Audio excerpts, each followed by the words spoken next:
विवेक जी आपके साथ शुरुआत कर रही हूं क्योंकि बहुत दिनों के बाद महाभारत में आए हैं और हमेशा जी मैं उम्मीद कर रही हूं कि सनातन धर्म पर जो हमले हो रहे हैं लगातार, आज तो कुष्ठ रोग बोल दिया गया और यहाँ ऐसा लग रहा है कि एक होड़ लग गई है। भाई कौन ज्यादा गंदा बोल सकता है, कौन ज्यादा मखौल उड़ा सकता है सनातन धर्म का, एक लिस्ट बना लीजिए नेताओं की। इंडिया गठबंधन में एक लंबी लिस्ट बन गई है नेताओं की। विवेक जी जी देखिए, ऐसा है, इसको दो तरीके से देखने की ज़रूरत है। सबसे पहले जब स्टालिन जी ने भी स्टेटमेंट दिया था या स्वामी प्रसाद मौर्य जी ने भी दिया था, तो हम लोगों ने कहा था कि हम धर्म के ऊपर कोई भी टिप्पणी हो, चाहे हिंदू धर्म हो, इस्लाम हो, ये संवैधानिक नहीं है और ऐसा नहीं करना चाहिए।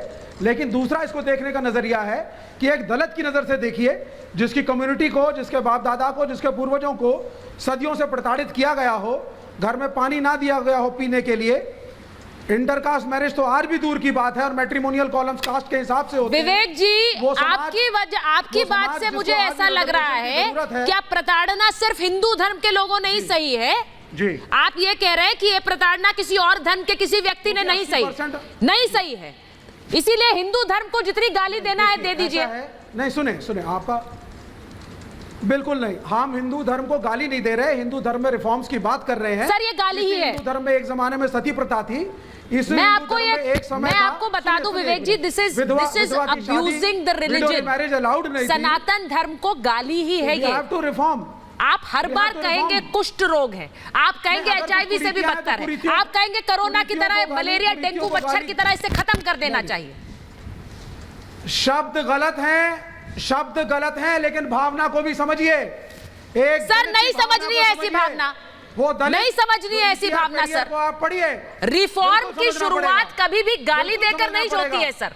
विवेक जी बोल दीजिए, आप जमीन पर उतरते हैं, नेता हैं। रिफॉर्म अगर किसी को गाली देकर कहेंगे कि चलिए अब बदलाव का समय है, तो वो 2 गाली और देगा। अभी तो आप लोग बचे हुए हैं कि हिंदू धर्म से जुड़े लोग गाली नहीं दे रहे हैं उस तरह से आपको। आप ये कह रहे हैं रिफॉर्म का रास्ता है ये? बिल्कुल नहीं। आपको बता देता हूं बहुजन समाज 80 से 90% है, जिसमें बैकवर्ड और दलित हैं। जनरल कैटेगरी तो मास 10% है और कुछ लोगों ने इस पूरे बहुजन समाज के ऊपर रूल किया, प्रताड़ित किया, गलत तरह के कानून बनाए। स्ट्रेटजी है क्या 24 के लिए? स्टालिन और ये राजा आते हैं। हाँ। एक दलित बांस लेकर के चलता था, जिसके ऊपर घुंघरू बंधा होता था और बोलता था कि साइड में हट जाओ, मैं दलित हूं, आ रहा हूं, मेरी छाया पड़ गई तो तुम्हारा बुरा हो जाएगा।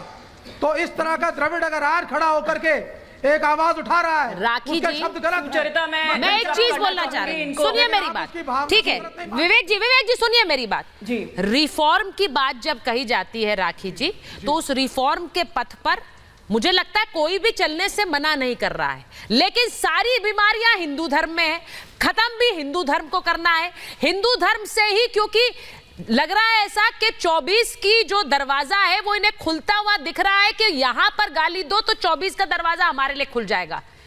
ये धर्म पर टिप्पणी कर कर आप 24 की इबारत लिखने चले हैं क्या?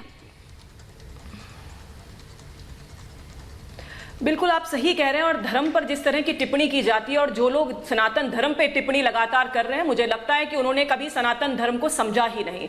अगर मैं मूल भावना की बात करूं तो सुख शांति सबको मिले, यह उपदेश हमार, सारा विश्व हमार है, हम है सब संसार की भावना के साथ में हमेशा सनातन धर्म ने अपना काम किया है। वसुदेव कुटुंबकम की धारणा के साथ में हमारे गीता, हमारी उपनिदेश, सबने इस तरह की भावना को, हमारे वेदों ने इस भावना को आगे किया है। देखिए, सनातन धर्म के लिए जिस तरह के स्टेटमेंट्स लगातार आ रहे हैं वो साफ साफ दिखाता है कि ये सिर्फ और सिर्फ तुष्टीकरण की राजनीति है। और कांग्रेस पार्टी की अगर मैं बात करूं तो उन्होंने लगातार ऐसा ही काम किया है। 1951 के अंदर जब राजेंद्र प्रसाद जी सोमनाथ मंदिर के पुनरुद्धार के प्रोग्राम में जाते हैं तो जवाहरलाल नेहरू जी उनका अपोजिशन करते हैं। राम मंदिर के निर्माण में इन्होंने विरोध किया, राम भगवान के एग्जिस्टेंस को इन्होंने नकारा। तो जिस तरह के इनके स्टेटमेंट हुए, अभी हमने देखा मल्लिकार्जुन खड़गे जी ने किस तरह से सनातन धर्म के बारे में, उनके बेटे ने प्रियांक खड़गे ने जिस तरह का स्टेटमेंट दिया, साफ ये दिखाता है कि इनकी किस तरह की भावना इस धर्म के बारे में। मैं तो ये कहना चाहूंगी कि अगर कोई धर्म है और उसमें अगर किसी सुधार की बात करनी है तो एक सामाजिक सुधार की बात की जाए और किस धर्म में प्रॉब्लम नहीं है। मैं तो ये उसके आगे बढ़ के भी सनातन धर्म ये बात कहता है कि वो किसी और धर्म की जो है उसमें कभी भी उस आक्षेप नहीं लगाता। सनातन का मतलब ही सबको समाहित करना, सबको साथ लेके चलना, सबके साथ तालमेल बिठा करके चलने वाला जो काम करने वाला धर्म है वो सनातन धर्म है। हमने कभी नहीं पहचाना इस सनातन धर्म को।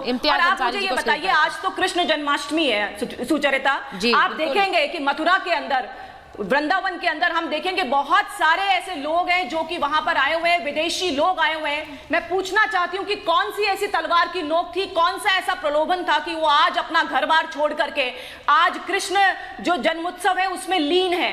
ये गीता का उपदेश है, गीता का जो भाव है उससे प्रभावित होकर यहाँ पर लोग आए हैं। ये खास बात है सनातन धर्म की। बहुत सारे लोग आए, तलवार की बहुत लोग इसे कहते हैं, हटाने का प्रयास किया, लेकिन सनातन एक ऐसा धर्म जो लगातार चलने वाला है।